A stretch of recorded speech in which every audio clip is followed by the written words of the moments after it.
My name is Kim Barker, and we're here with Francois Heon to talk about his new book. And I just want to share a few things about Francois. For those of you who don't know him, I know a lot of you on here know him already, and you know what a wonderful scholar practitioner Francois is.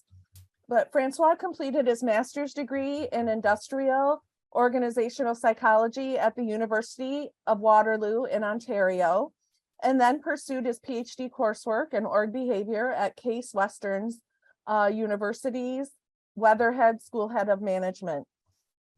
He worked on projects in Romania, Burundi, and began working in Belgium as well. He's worked all over the world. Francois has worked with many different types of clients and many industries to develop their leadership potential through workshops and webinars.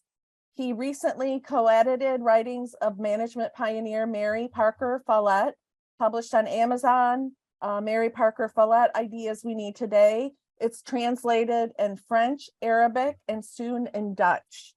I told you he was an international man of mystery. Francois has also published in 2018 a first presentation of his new leadership model entitled The Yin and Yang of Leadership, a Theoretical and Practical Guide to Democratic Leading, following its French version. And he holds a Ph.D. from the University of Twente in the Netherlands, studying the successful impact with former clients of the yin and yang leadership model he developed for individuals and collectives. So, oh my gosh, thank you so much for coming. And, you know, I know we just really want this to be a conversation today about your book and about why you wrote this follow-up book. If I could just share my little endorsement, because I'm kind of proud of it. I had the honor of writing an endorsement for Francois's book. And I said, Francois has created a superb follow-up book to the yin and yang of leadership. The 6 sub-themes of leadership in the book are extraordinarily insightful and help a leader identify their strengths and weaknesses and highlight their purpose and intentions. Leadership is a practice that must be worked on daily with the goal of constant improvement. From the great quotes from management gurus, philosophers, and spiritual teaching to the consulting stories that illustrate the points made by the book, I highly recommend that you order your copy of the book today so you can take your leadership practice to a whole new level. Welcome, Francois. Thanks, Kim. So do you want me to pull up the PowerPoint now? Yeah, why not? Okay. Why not? All Good right. idea. Good idea, Kim. And thanks for this wonderful introduction. Yeah. And your wonderful endorsement, which sheds light a bit on the book. My pleasure. And as Kim mentioned, the idea is that we basically get into a good conversation here and good exchange. And that's probably when we learn the most. It's not so much of what I will be saying, but maybe a question Kim will raise or a question that will come up for you. So please feel free. And that's probably the best way to get most out of this presentation or exchange. So the leadership is a choice.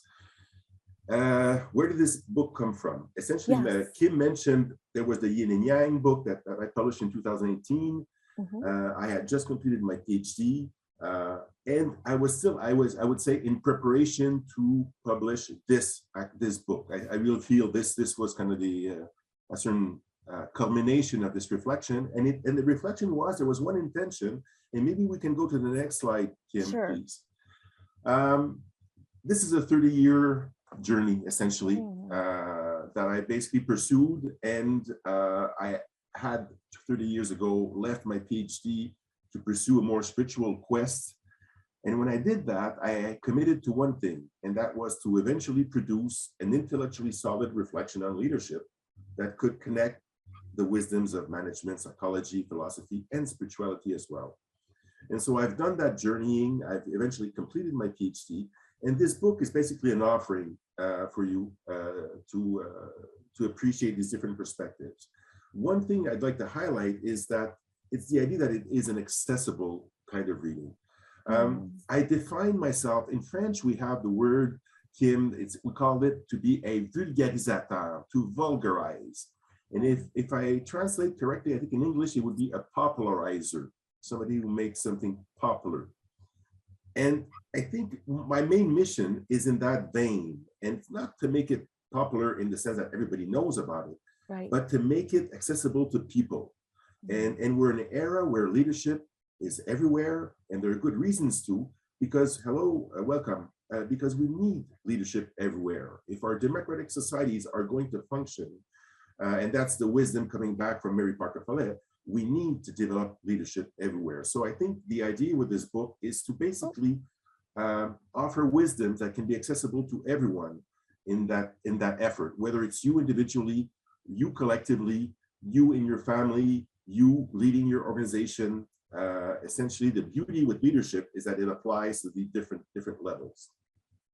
And Francois, when I Kim? think about the people that I know that are great leaders, I mean, they really have their leadership practice down from all of these, right? From a management, from a psychology, from a philosophy, from a spirituality standpoint, right? I mean, they're not one-dimensional. And good point. And I think it is something about what do we embody? And I think more and more we're talking about these topics in a more holistic way. Yeah. So it's more interesting, and I think it's more relevant as well. It's not just either a head topic or it's really a more integrated idea. And in fact, when you refer, Kim, to these questions of these leaders that really made a difference in our life, I would propose an exercise that we could all do, essentially, that I use in the book and that I use in my workshops, and that actually served as the exercise that brings out some pretty core ideas that we'll talk about. But rather than me coming in with those ideas, why not start with our own experience? And you'll see how it really highlights those points. And the question is this one. So I won't be asking you the answer. So please just go ahead. This is a reflective exercise for yourself. Please identify in your whole life the person you would consider to be your best example of leadership. And I emphasize someone you've interacted with. What happens with leadership as a topic is we can easily fly very high, a lot of concepts, but we really want to stay on the ground floor here in the concrete stuff. So people we've actually met, and what made those people so significant in terms of examples of outstanding leadership. And I would say the second question would be, after you've identified the person, what made that person such an example of outstanding leadership? Whether that be a parent, a coach, a teacher at school, a colleague at work, one of your managers, that person embodies for you what you've experienced as outstanding leadership. And then identify the quality. I've been doing this exercise for 20 years. And this actually serves as the core of this book, essentially, because I've been doing research around the answers that come up. Generally, when I do the exercise, what happens is the characteristics that come up fall into either of two categories. There tends to be a category of qualities that are of the type, this significant leader had vision. This significant leader had passion, was task focused, disciplined. There's that idea of going somewhere willfully with confidence, determination. It's a future oriented act. Leadership is about going somewhere. So that seems to be one grouping of characteristics that comes up. And a complementary grouping would be characterized by qualities such as this leader had respect for people. That person considered other people, empowered people around them, was a unifier. So that whole capacity to be attentive to people, to value other people. And some of these qualities were coming up in these workshops. And most likely the quality that you've identified most likely may fall into one of these groupings, maybe not, but there's a good probability. Kim, when you think of that person, did you have a quality that stood out for you as a significant leader? Yeah. And I just really want to invite, and we still have a lot of people coming in, Francois. Oh, So yeah. those of you who are just joining us, you haven't missed much. We're doing this exercise. Think about the distinctive quality of this person that you have identified as the best example of leadership. Yes. You can shout it out. You can put it in the chat if you want. You don't have to share. But mine is my dad. And, you know, but not just my dad, but all the other great leaders. I just felt like they really cared. They cared. They cared about me as a person. They cared about my success. And it wasn't superficial in any way. Sophie says they had vision and they were caring. And exactly. And what Sophie highlights is what I've been noticing through these years of doing these workshops is, yes, you've got to have vision. You've got to know where you want to go, or as a group, you've got to have a sense that we have the same intention of where we want to go. Otherwise, it won't happen. And we also need to care for each other. Yeah. Kim was attentive to my needs to how to connect to the webinar. And so, but the paradox is this, and that's where people like, for example, Jim Collins in his great book, great book, but good to great, where he, and as well as others, says that the paradox in leadership is that we valued very much the assertive, forceful, visionary, and that's all good. But what he says is that the paradox is what realizes those that are really the outstanding ones combine the two. And that's where the magic happens, is that, yes, there is a sense of going in somewhere, and there's that other quality you were referring to, for example, Kim, in terms of caring. So these qualities, but what was even, so that's not, if you look at leadership theory, in a way, it confirms what leadership theory has also shown for the last 100 years, that there's a task-oriented, there's a people-oriented, there's been different formulas or different vocabularies used, but essentially, we're coming down to similar ideas. What's interesting in management theory is that we've talked about types of behaviors being task-oriented, relationship-oriented. We talked about traits as those qualities, but more and more recently, we're talking about attitudes, is that the way I look at things will orient my behaviors. And so the later theorists like Peter Senge or Otto Scharmer in Theory U speak, wait a minute here, all these are good, but the way the leader will pay attention to a situation and the way the leader will define his or her intentions will orient the behaviors. So it becomes a bit of that, when we're into that mind power, we're really into that perspective idea where basically outstanding leaders seem to be distinguishing themselves also by the way they orient things, the way they perceive things. So we're really in that area. And that's where it's fascinating to see the intersections with psychology, with philosophy, with spirituality. Yes. Lovelace says, caring and supportive, helping me through my mistakes intentionally. Yeah. Because and I love that. Leaders help you fail fast, right? And they'll be behind you. Yeah. And the idea of that supportive, coaching, empowering is something that consistently comes back. And so these ideas really stand out.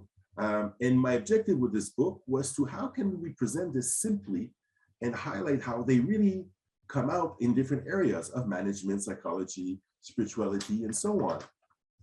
And so if we go to the next slide, Kim, I put those two quotes here to highlight this idea again of attitudes. Here we have the top quote from William James, early 20th psychologist, leader of pragmatic psychology, where the idea that we can actually, the way we see things has an impact on our world. We're not just observing a fixed world of objective reality that we can't influence. So the observer become an actor, it becomes an actor in the situation. And you have another psychologist more recently, Wayne Dyer, who has a nice kind of catchy way of phrasing this, where he says the way you look at things changes the things you look at. So your perspective on things will orient things differently. And so that power we have, that conscious power as humans, relates to that question of leadership, is we can be co-creators, yes, co-creators of our experiences. Francois, So, yes, Kim? this book is worth purchasing just for the quotes alone. Yes, but there's they're so good much ones. more in it. But you have my very favorite quote of all times is in this book. Which Do you one? want to know which one it is? Yeah, absolutely.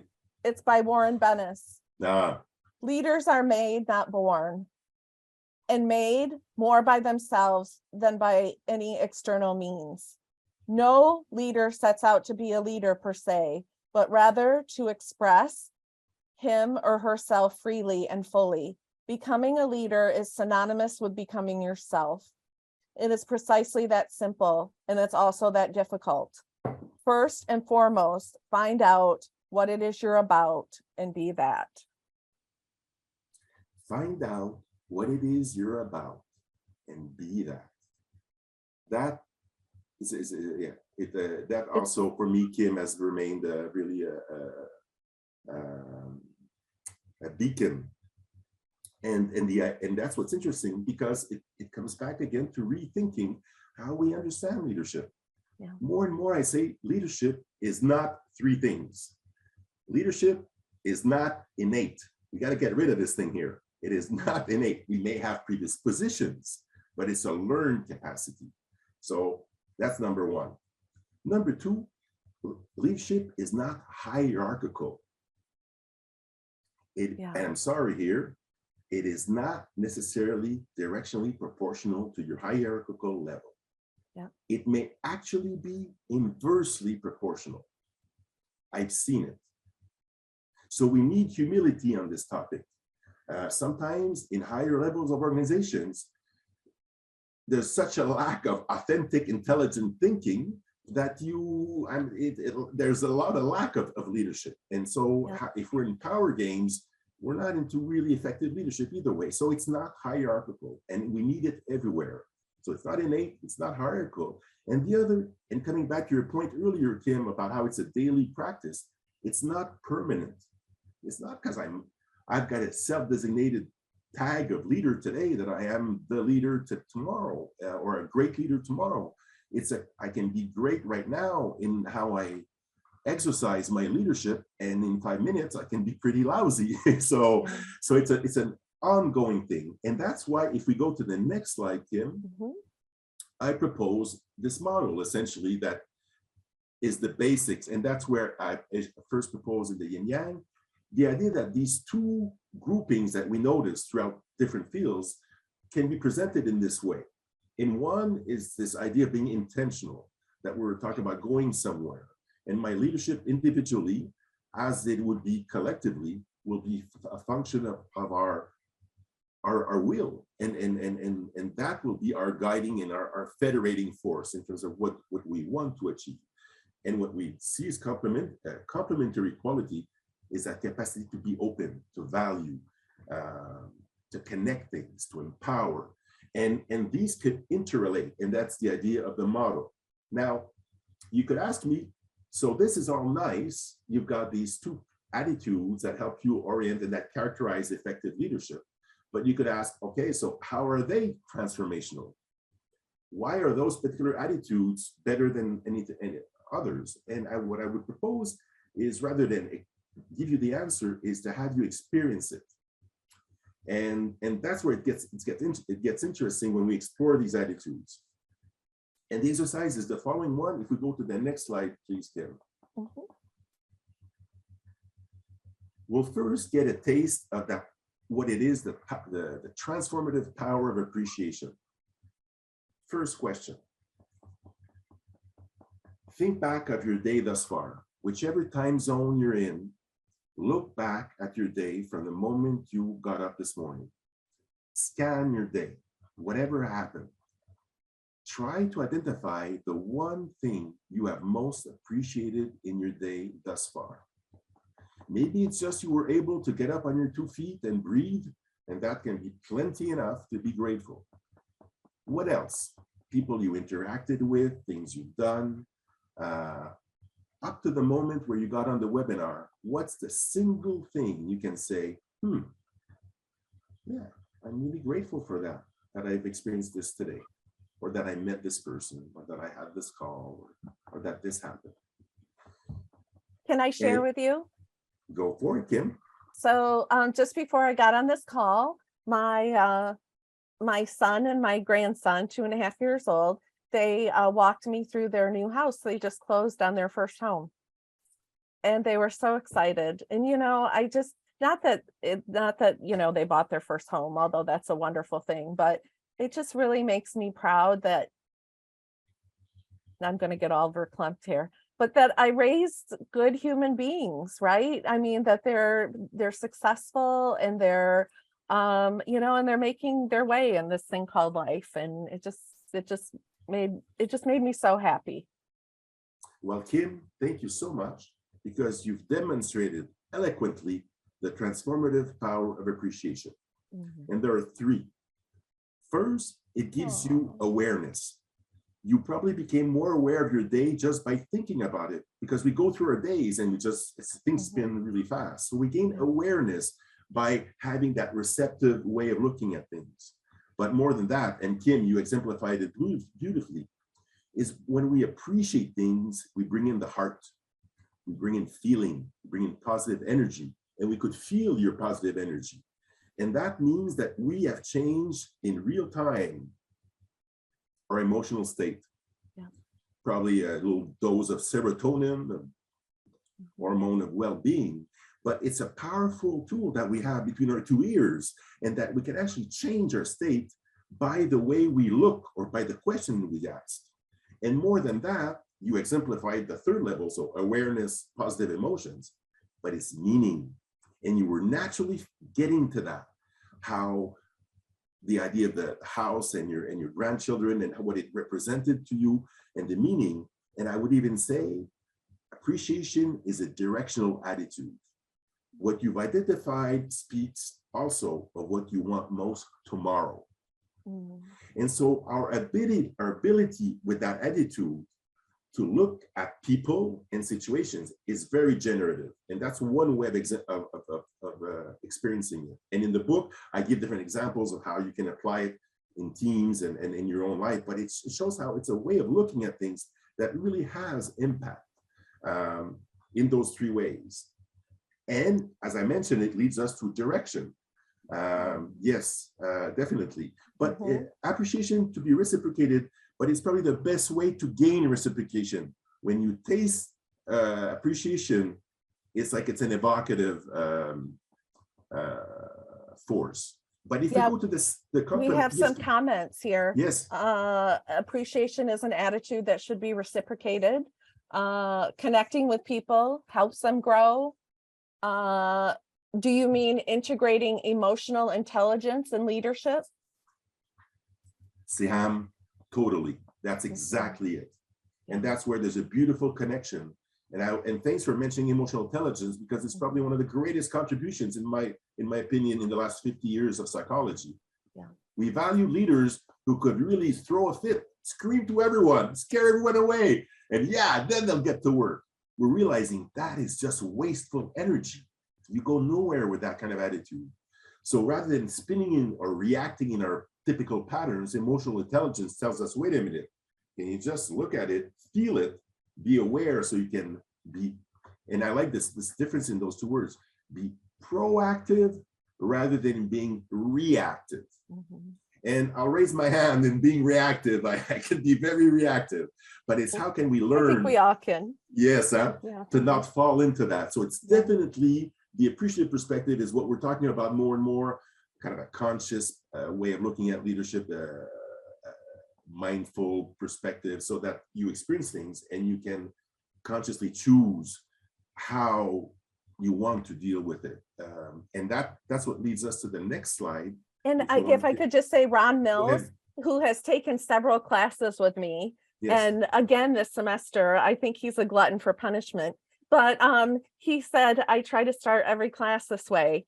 And I ask students to share good things because Mm, guess what? When you hear that good things are happening in other people's lives, it makes you think, oh, maybe I have some good things happening in my life as well, right? mm, mm. So, And I'll add to that, Kim. mhm. In the Yin and Yang, I refer to that anecdote of Steve Nash.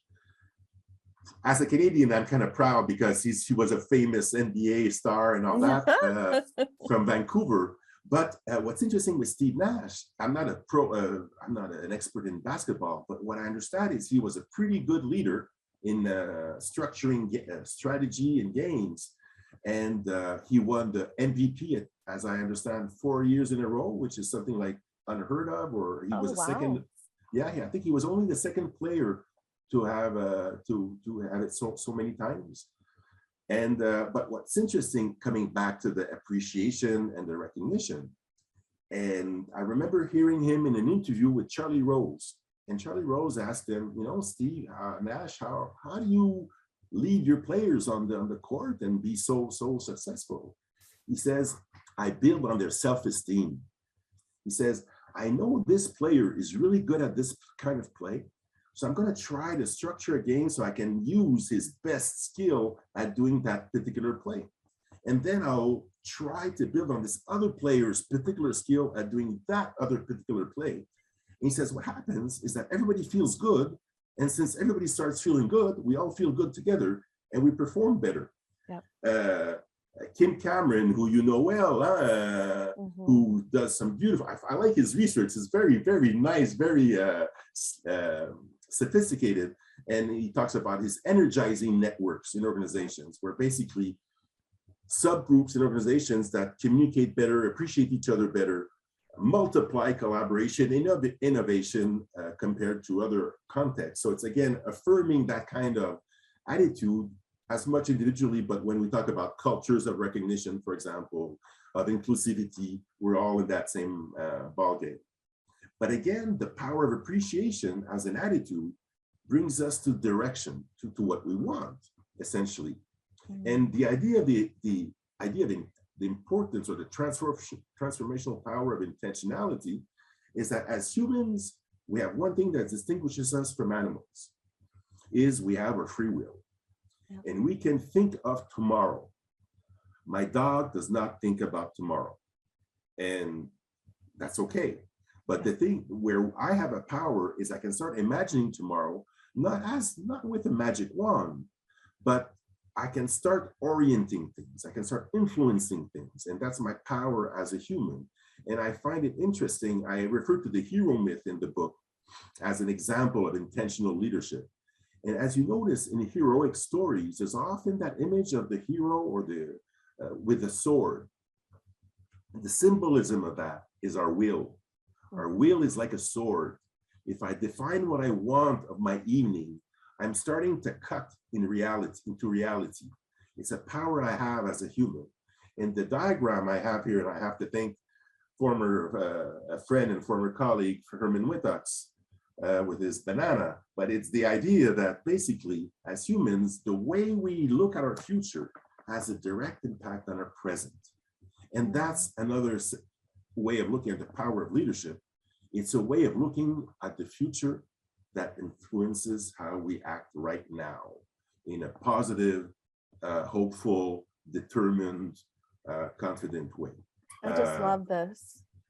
Well, if it reminds you of David Cooperrider's concept of appreciative Cari, you're very perceptive, because I studied there, and I think I've been the source of many of these ideas come from David Cooperrider's work and others there. So it's very much inspired with that spirit in mind. So definitely so. The advantage, I would say, with what I'm proposing, it's a very concise and effective way of using these principles in groups in particular, but individually.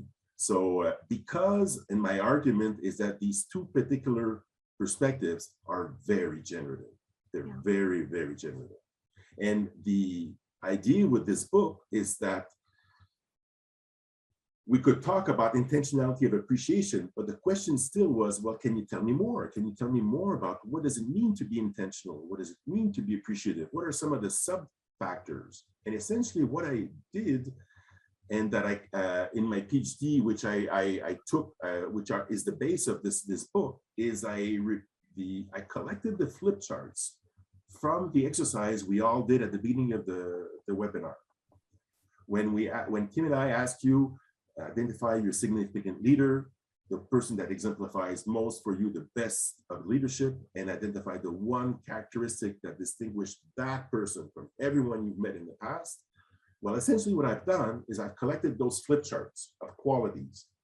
And one of my studies in my PhD was to study all those qualities, because what I wanted to explore was, if I bring all those qualities, all those flip charts, are there sub-themes that we could say that could give us even more perspective on what it means to be intentional? So essentially, the book presents those results with obviously the perspectives of psychology, spirituality, and all that, as well as consulting anecdotes. But essentially, the core is this research. And if we go to the next slide, Kim, I think that'll be a way to just show you. So the third, basically this research, I took flip charts from 17 workshops. Of those workshops were 271 participants from around the world.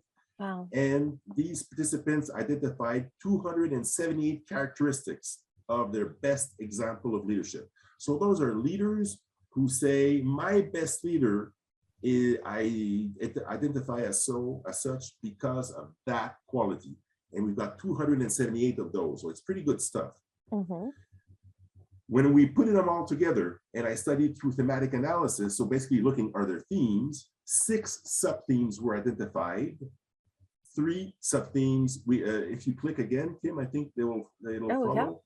Yeah. There were 3 sub-themes that were appreciative sub-themes, and 3 that were intentional. And those basically I explore further in the book and show how how they speak to these 2 attitudes of that I identified. Let's go for it. So these are the 6 sub-themes. Wow. Let's start on the left side and bounce if you want to react and all that. But yes, in the sub-themes, the vision, we mentioned vision and caring. I think it was Sophie who mentioned that. Vision, caring came out a lot, definitely. Passion, much. What's interesting now in the groupings is some items that we hear a lot in other areas also came out here. And the first in the appreciative sub-themes is the idea of being open and a receptive listener. And that relates to that other topic we mentioned about emotional intelligence, about mindfulness, is we realize that effective leaders are calm. They listen, they pay attention to people and to situations, and they don't continuously react as I often do and spin with my head, but that capacity. So that's why in trainings we see more and more trainings in meditation or whatever. And on that topic, I say whatever makes you recenter, do it. If it's chopping wood, go chop wood. If it's running, go running. But we realize that in leadership, those practices become very important in terms of centering. But the idea of openness, and in groups, we see this in that kind of inclusive environment. So a very core aspect of leadership. Mine is usually involved with eating ice cream. Yeah. That helps me recenter. We each have our own. That's it. But, and again, so that came out and we explored that more. That also is an interesting topic that connects very well with the whole spiritual stuff in terms of consciousness, awareness. So I explore some of that. So there's really interesting things for our own development. The other, and we've mentioned earlier, good leaders develop good leaders. They value people. They empower people. People become better around them. That's a difference between the narcissistic leader, who basically will be like a bloodsucker and will basically just draw everything around everybody else for their own grandeur. But this is not this kind of a leadership that we're referring to. It's also that positive perspective of valuing situations. I remember meeting Franco Dragon. He used to work with Céline Dion and the Cirque du Soleil and all that. And he said, when I manage these shows, he was working in Vegas. He says, I keep a mantra. And he says, every time there's an unexpected problem, unexpected situation, I tell to myself, or I say to myself, how is this problem a source of new possibility? Others have said, and that's in psychology, we call this reframing. Yeah. It's a problem. Oh, it could be a possibility. And we realize that effective leaders are very good at turning around these situations. I remember doing a workshop with an organization in IT, and one of the participants said, I remember sitting down next to the previous CEO of Cisco, huge IT organization. And he said, I asked the CEO, I said, are you a great leader? So I said, okay, that's a good question to ask. But what's beautiful was the answer of the CEO. He said, I'm not sure I'm the greatest leader, but he said, I'm the best at course correction. I'm the best at course correction. Give me a project that's red, I'll turn it to green. Give me a problem, I'll bring the gang around and make sure we all pull up our sleeves and work together and make it happen, rather than trying to find a scapegoat to accuse and so on. Right. So Ron says it's the issue versus the area of opportunity. Yeah. What do you think? What does Ron mean by that, you think? It's taking the problem, I think, unless you want to elaborate, Ron, taking the issue and then creating an opportunity out of it, right? Like what you were saying. Ron, do you want to add? Yeah, that's correct. You're having an issue, and instead of making it a problem, turn it into an area of opportunity to something good out of it. Exactly. And that capacity also brings us to that third theme that came up. It's the capacity to make meaning. What do we do with this? And great leaders seem to be outstanding at finding ways to make it sense of situations with other people and going forward in a unifying way. And when people ask me, is there one important thing in leadership that we should all know? And I say, yes. I think if there's one fundamental question, if you're any collective project, you want it to have effective leadership, there's one question to ask. What do we want to do together? That's it. You answer that question, you've defined your collective intention, you can really go ahead, you can be in different, you be across the planet, but you're on the same wavelength, you know what you want to do. And the challenge we have in our society, in our world, is things keep changing. And it's possible that the Constitution that was written a few decades ago may not be exactly what we think today. So this is a little sidestep on the political side of things. But again, that's it, is how can we make meaning and collectively be intelligent? Because we've been good at being intelligent individually, but together, that's where I think we still have a lot to do. So again, bringing again these three dimensions of the appreciation of awareness and positive affective level and meaning that connects. So those were three sub things that came up, and the other three. And again, before going to the intentional, I really want to thank Edgar Schein. And I mean, Edgar Schein, I think, Kim, you wrote something up. I think we can all these days just give thanks to what this man has contributed to this field, which is huge. Because we just lost him. A giant. But one thing that he wrote in Humble Inquiry that was really nice, and I quote him in the book, where he says, he put a lot of emphasis on vision. It's all good, but he said the future leaders will have to be perceptual learners. To become a perceptual learner. So we're going to go into intentional, but if you can't perceive and if you can't learn, it's not going to be 5-star. That's and sure. So many people think once I have that degree, I've made it. No, you're just getting started, right? I mean, that's just like the first Little hill, right? I mean, you should be through education, you should realize, oh my gosh, I need to keep learning. I need to keep growing. I need to keep building on what I've learned, right? Because things are always changing. Yeah. And the good leaders we realize do that own inner homework. And that is what makes them capable to accompany other people. Because if you don't do it yourself, it's going to be hard to help other people. And if we land on the intentional, because leadership, as we mentioned, it's about going somewhere we desire. We are beings of desire. And it starts with this idea of envisioning, an idea of an image. And we added the concepts of the confidence and determination, because it's not just having a sense of going somewhere. It's knowing you're going to get there. Yep. And nothing will stop you. And we admire these people who are so determined, so energized, so confident. And as I speak, it's also because there's something inside of them that makes sense and that drives them. And again, the question back to us comes back to what wants inside of me? What do I really want? And as that question I mentioned earlier was fundamental in Bruce, but again, for me, and it's always a question I need to reevaluate. What I wanted yesterday is not necessarily what I want today.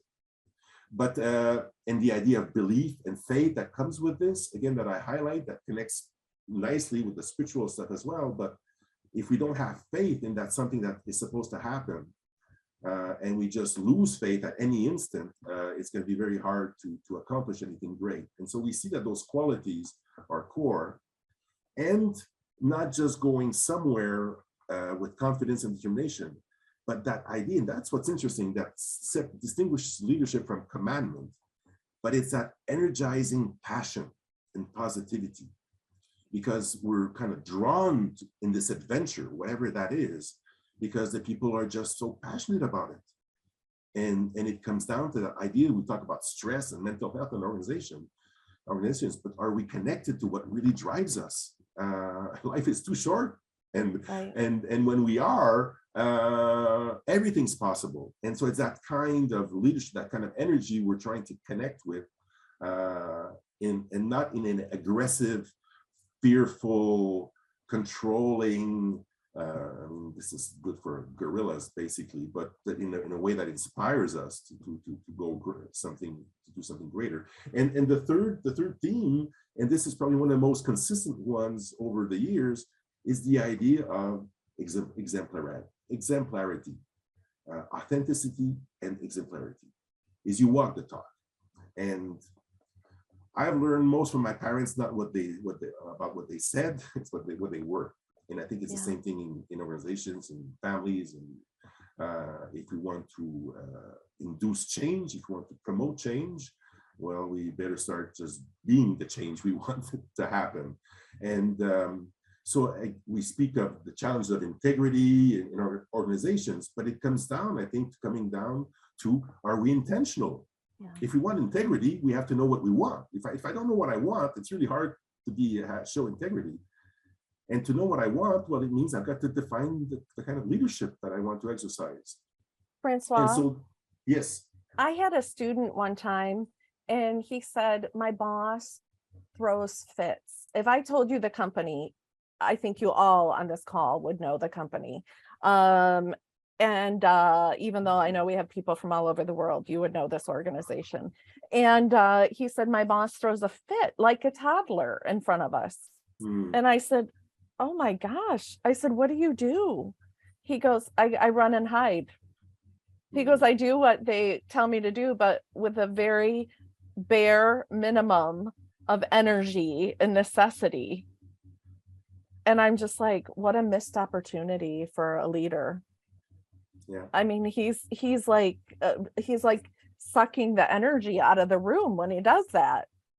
And he or she, right? It could be anybody. He or she. and that person, to show that person a bit compassion, is unfortunately, that person is probably really doing their best. But they're just insecure and they're not sure how to do it. Well, I talked to the student about, I said, maybe you should go to them at that time and say, how can I help you? right? Because they're obviously having a rough time, right? What can we do? What can I do to help you? Instead of running and hiding, right? Different strategies to manage yeah, conflict. Oh, well, thank you. So essentially, those are the basic ideas. And I, again, thanks, Kim. Coming back to the model, it's the idea that it's dynamic. And I finished the book, and I present what I consider to be one of the best analogies of leadership. And it's the analogy of blood pressure. In blood pressure, we have a systolic blood pressure, which is the push through our arteries, and we have the diastolic, the openness of our arteries, the receptivity of new blood and new ideas. And what I refer, and I have a little diagram, you can self-assess yourself, but again, what is my systolic? What is my drive? How driven am I for what I really want? Am I connected to what really inspires me, or as a group, as to what we want to achieve? And complement in a complementary way, my diastolic pressure. How open am I, receptive to listen, to be influenced, and that movement. And I finished with the third pressure, which is the dialogic pressure. And I think that's probably where our greatest opportunity and challenge today. It's the dialogic. It's the psychological flexibility. Is that I can be driven like a tank, but I can be tender as your tenderest mother as well. And how can I move depending on the context, as aware and so on, because we certainly, what we don't want is we don't want to be jammed. I don't want to be jammed in my autopilot, in my typical posture, because it'll work sometimes, but at some point some iceberg will come by and I just won't see it. And what we realize with these outstanding leaders is they have this flexibility that brings them this ability to adapt, to learn, and to continue to move forward positively. Francois, yes. What got you interested in studying leadership? Wow, that's a good question. What got you started down this path? I think I'll have to. It's a long psychoanalytical question. In 5 minutes, no? But I would say one thing about it is what I find most fascinating about leadership is it can be the topic that can be the most practical, and as well as to be the most existential. Yeah. How we organize this webinar, how we organize this supper, how we organize the future of whatever project, it's fundamentally a question of leadership. And how do I live my life? Am I becoming the person I want to be? Is also a fundamental question about leadership. And so we can really move from different areas, from different levels. And I think the other thing is that I'm also, I believe that we can be more intelligent together. And as humans, I think it's a nice path in which we can all develop individually, but be more intelligent collectively. And so I think there's a passion for that we need more of that, because there's too many of others that we could do without. Right. So how do you think leadership differs, or do you think leadership differs? Like, you're in Canada, right? Some of us are in the US, some of us are other places in the world. Do you think leadership, like, it may be different in Africa as it is in Canada? Or do you think it's what a question. I love your question, Kim. I love it. And like these things, it needs nuances. There's no simple black and white. Yeah. What I am fascinated, Kim, is the significant leader exercise we've done together. I've done it in many contexts. And not too long ago, I did it with a group of African managers. And I'm very aware that some cultures are more authoritarian than others. Yeah. And there's differences in that. And what you expect from your chief is different depending on the cultures. I'm very aware of those differences. Okay. And what I found striking every time, it was always the same characteristics. Always. Wow. Always, always, always. Even though you be an African and if your leader is not really, strong, it's because sometimes we project on our leaders certain things. We want them to be a certain way. So there's the culture influences. But nonetheless, those basic principles that we talked about today of having a sense of purpose, vision, as well as empathy, humility, caring, those dimensions were always coming back. And it's as if it wasn't different. We were, as humans, we all share something fundamentally the same about wanting respect, feeling that we have intelligence, and that together we can do something better in a free and intelligent way. And that seems to be an aspiration that is quite widely shared. Yeah, that's awesome. Lovelace says, yes, we can be more intelligent collectively. My Yes. knowledge isn't isolated. Yeah. Yep. Margaret Wheatley, who of course is another one of great scholars of our time, she says, as long as we keep purpose in both our organizational and private lives, we are able to wander through the realms of chaos, make decisions about what actions will be consistent with our purpose, and emerge with a discernible pattern or shape to our lives. Beautiful, huh? So profound. Yes. If I have a sense of where I'm going, I'll also be much more resilient with all the little unexpected crises that will come along the way, because I'll have my focus on where I am going. If I don't have any of that, any emergency will be very, very destabilizing. You also have a quote from Alice in Wonderland by Yes. Lewis Carroll. It says, which way should I go? One day, Alice came to a fork in the road and saw the Cheshire Cat in a tree. Which road do I take? She asked. Where do you want to go? Was his response. I don't know, Alice answered. Then, said the cat, it doesn't matter. I was like, oh my gosh, that's brilliant. It is, yeah.